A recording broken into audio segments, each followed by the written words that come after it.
going on, guys? We are back tonight with another video for you, and it's the day after Halloween, so my spookiness has subsided a little bit. So what I do want to show tonight is a big, heavy hitter, and I'm talking like we're on the verge of I can't play cards. We're playing such big cards this week, and this is a lower energy week, so that's why I wanted to show off a deck like this. So real quick, let me jump over to so you can see the week we have here. It is a Halloween week, and starting energy 70, min of 12, max 100.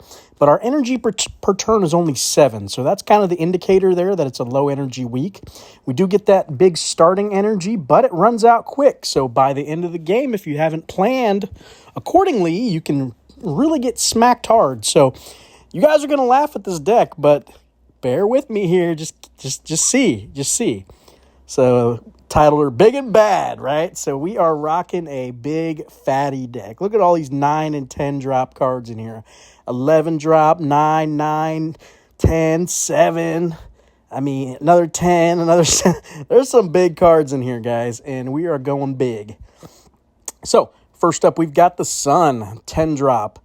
When played, gain 2 permanent energy. So obviously we need a little bit of energy regen, right, to be able to make this deck work. So we went with 9 space cards. So Planet X again.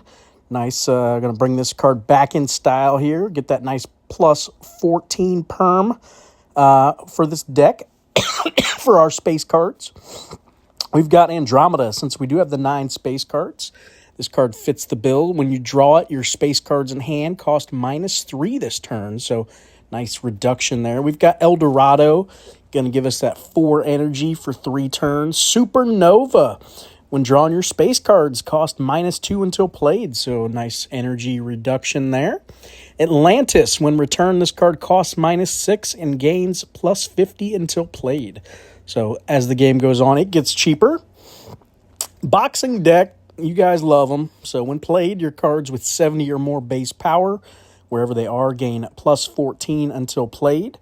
Stevens Quintet. When drawn, your cards with 7 or more base energy gain +22 and cost -3 energy this turn. It's almost our whole deck, so pretty good. Eris. When drawn, your space cards lose 10 perm. And when returned, they gain 20 perm. So nice with a deck full of space cards. Japanese Yen. Another discount here. -2 on our cards until played. Frisian Horse. When drawn, your cards in hand with 65 or more base power cost -1 until played. Nustra. This is where I get crazy, guys. When played, your cards, wherever they are, with 8 or more base energy, get that +32 until played. And then when returned, your cards, wherever they are, with 8 or more energy, cost +2 until played. So we're going even more crazy. We're making them cost more now. But look at all, I mean, that's a lot of our decks going to get that +2 energy on it. So we're really trying to stave that off, right? Dyson Sphere. If played next to any space card, we get another energy permanently.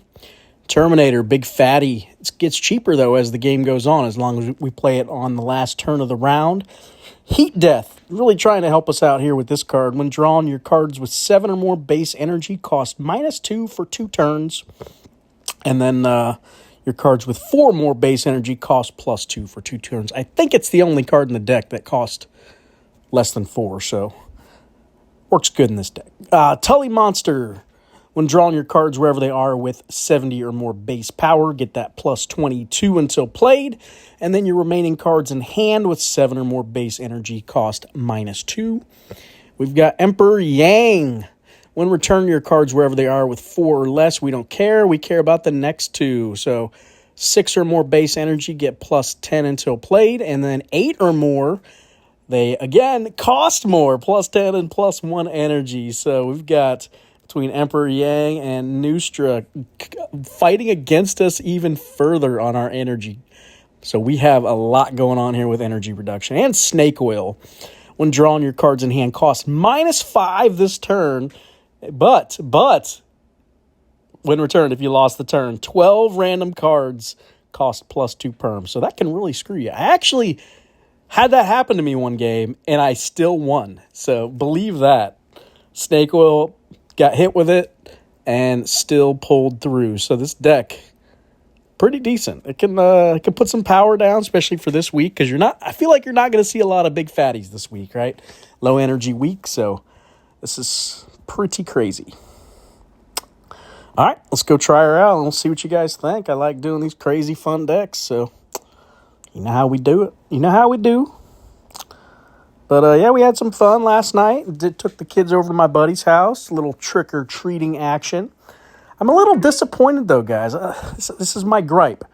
I feel like nowadays it feels so much worse than it was back when I was a kid. Like, the streets were bare. Like, there's hardly any kids out in the neighborhood, like, trick-or-treating or anything. I'm like, what is going on? I don't know if I need to blame the schools or the churches for doing all these trunk-or-treat things now, but it's like, where's all the kids at, man? Like, you guys are ruining it. So, a little disappointed. Little disappointed. All right. I'm just going to go for it. If we lose this turn, I'm just straight conceding. And we're going to try again on a different game with the snake wheel. Oh, yeah. All right. We're just conceding right now. All right. I don't want to do it. I don't want to do it, guys. That +2 against me right out the gate. It feels bad. So we're gonna try again somewhere else. Sorry about that. You guys didn't see that. Yeah, he's like, oh shit. He's like, yeah, I see what you did there. You screwed up. See ya. Is this him again? All right, well, okay. Maybe I won't do that this time. But all right. But yeah, it feels so bad though. Like, where are all the kids at, man? Like, even like the houses back. Like, I feel like when I was a kid, I'd go to like a busy neighborhood, like one of the good neighborhoods to go to, and it was like every house. I mean, there might have been like in the neighborhood like 2 or 3 houses that didn't celebrate, Halloween or something, just for religious reasons or whatever, But nowadays it's like 1 in 6 houses do it or something. It feels like literally it felt like more than half the neighborhood wasn't even participating. I'm like, this is just sad, man. Like, hardly anybody decorates either. They just stick the bowl outside at the front door, and they're like, oh, here you go. Don't even want to bother opening the door anymore and seeing your costumes or anything. It's like, my gosh, man. What have we come to as a society? It just feels terrible. Like, I don't know. I'm a little disappointed, man. It's just, every year, too, it just seems to get worse. And I'm just like, what the heck is going on here? Why are humans so terrible? But, so, I'm gonna fall into the storytelling again, guys. I can't resist, because this story I'm about to tell you is kind of blown my mind. Yeah, I'm just saying it now. You guys can go ahead and mute me now before I get going on this bad boy, because I'm a little freaked out. I'm not going to lie. Like, this story I'm about to tell you has me on edge, and I don't get freaked out that easily. So, going back to the alien topic. You guys know I love it. I love talking about it. So, my buddy turned me on at work to Joe Rogan podcast. I'm sure you guys have heard of Joe Rogan. Most of you probably listen to Joe Rogan. But he had a very recent episode. It's probably only like, if you go onto his podcast, it's probably like 5 or 6 episodes back or so. And he talks, it's a UFO topic of conversation. And this episode basically talks a lot about the incident that happened with all the the whistleblower coming forward and everything, and kind of that whole spiel. But what kind of perturbed me is they started talking about,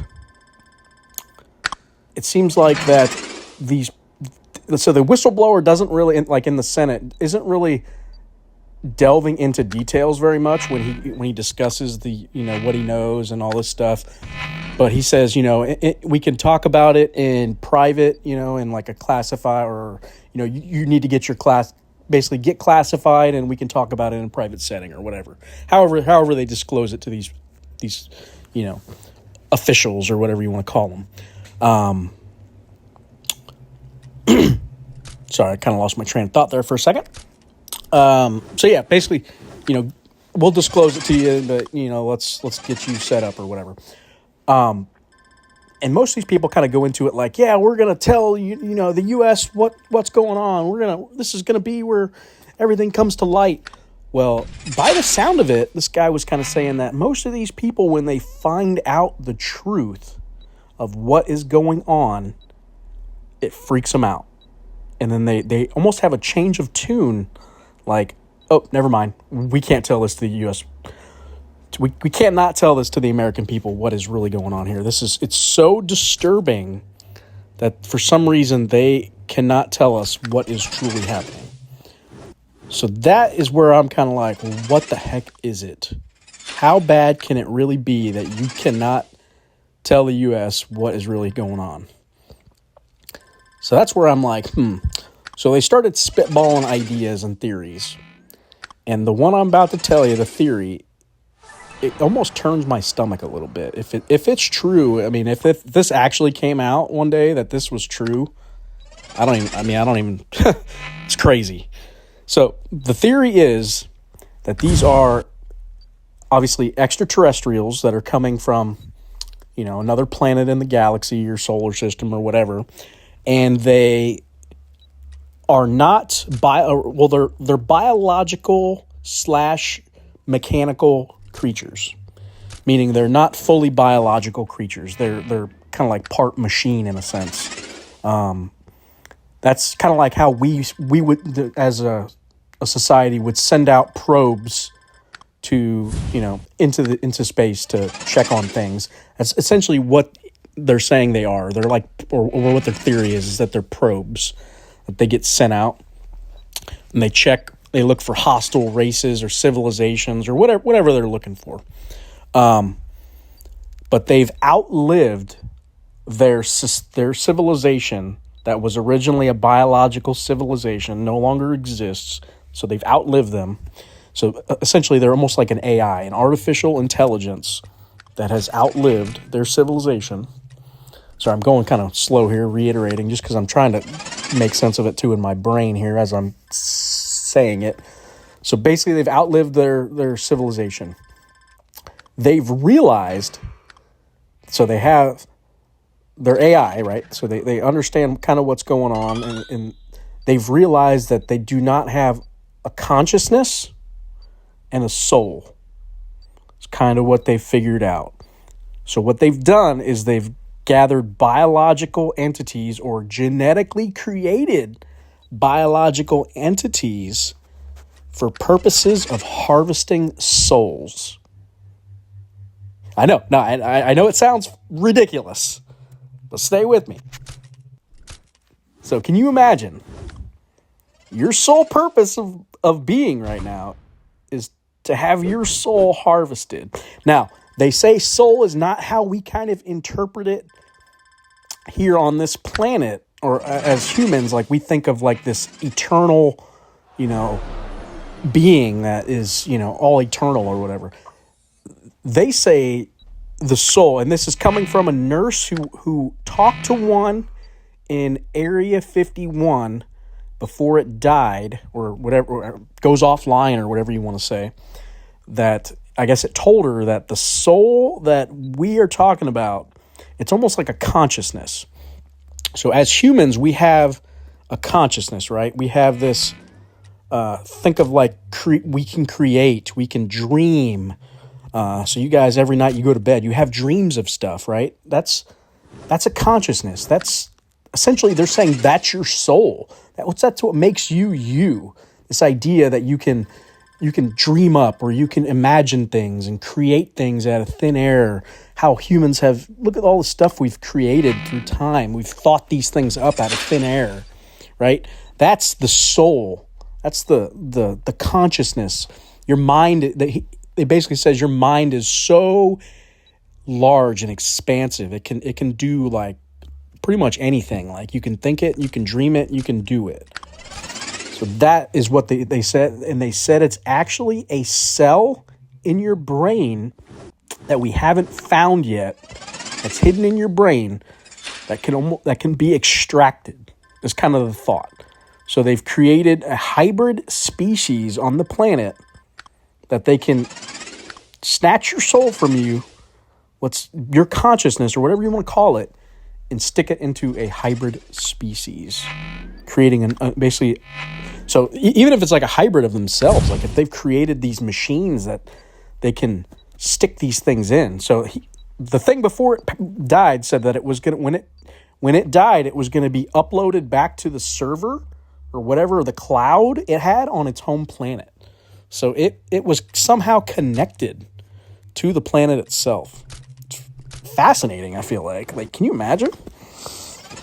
So it kind of perturbs me a little bit. Like, if that's true, my goodness, like, I could see why the government would not want to tell anybody about that. Like, that just, that blows my mind.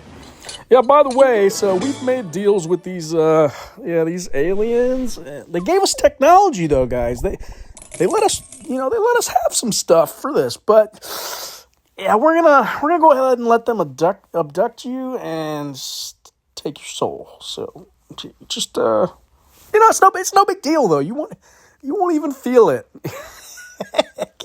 Like, can you fathom that? Like, you guys should look this up. I literally fell down this rabbit hole, like, and this was like before.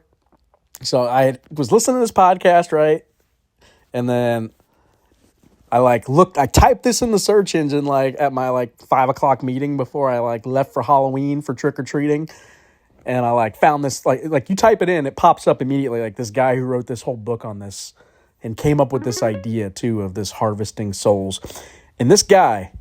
He's supposedly like a scientist.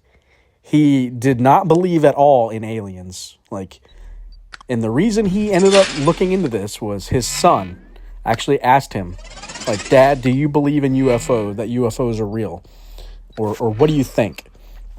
And his answer to his son was, no, I think that's crazy to think that's a thing. This was 20, 30 years ago. He said this is back in the 80s or something. And he said, no, that's crazy to think that aliens are real. And then he went on a scientific thing to prove to his son that it was all fake. And then he started going down the rabbit hole with evidence and followed the science, apparently, is what he says. I only read maybe 40 pages of this book so far because I could get a free trial. But he said he followed the evidence. He's going down the rabbit hole. And he just fell in the rabbit hole. He said a year in, he was convinced by the evidence he had, aliens were 100% real and that they had been visiting the planet and they were... and then somehow, I don't know yet how he came to this conclusion that they are harvesting souls, but I'm going to buy this book and I'm going to read this thing because I am super interested now on what this guy found out, how he came to this conclusion that they are indeed harvesting souls of humans. But, man, a guy that literally started at, I don't believe in any of this, to, yeah, aliens are real, and they're here for this purpose. Oh, he also linked, so this is interesting, he linked in Hitler, which everybody links in Hitler. Most people know that Hitler openly discussed that he had encounters with these extraterrestrials. So he believed or like I said, he encountered them, openly discussed it. So the idea is that they influenced Hitler, and that is why he wanted to wipe out the pure bloodline. Basically, the bloodline that was not manipulated by extraterrestrials. So it was a pure bloodline from this planet, indigenous to the planet. So he wanted to wipe that bloodline clean, and then all that would be left would be hybrid species on the planet. Interesting. Anyway, because he surrendered, we're going to cut it off there, but you guys can look it up, man. It's some crazy stuff. Sorry I rambled on about it, but I really fell down the rabbit hole bad on this one, and I wanted to share it with you guys because I thought it was crazy. Can you imagine if that's real, man? I don't even know if the government came out and said that's real. I'd be in shock. This whole time we've just been lab rats that, have no awareness of what's going on in the world. We're just living our own life, and supposedly they let us mature our souls, so they're better if they're aged, like a fine wine. So we have to live our life. They've been purposely creating wars on the planet, causing racism, all this stuff that they've been doing purposely to get us to hate each other, violence, all that stuff makes the soul, more mature and better for them. So they've been, purposely instilling all this stuff. And it's crazy, man. And you start reading on this stuff, you're like, well, what the heck? Anyway, sorry, I keep rambling, but let me know in the comments what you guys thought. If you believe this stuff, or if it's as crazy as it sounds, let me know. I mean, I know it sounds crazy. Again, it's a theory, but this is something that I listened to. It came up on the podcast. They were talking about it, and I was like, oh my God, I got to look into this. I got to read about it. I got to tell you guys about it. So go look it up. Let me know what you think. Do your own research, Maybe you'll think it's real after reading a bunch of stuff. Who knows? But I like to hear you guys' comments on this stuff. Please, if you think it's ridiculous, say it. I don't care, So like I said, it's just a theory. So anyways, let me know what you guys thought. As always, have a good night. Thanks for watching.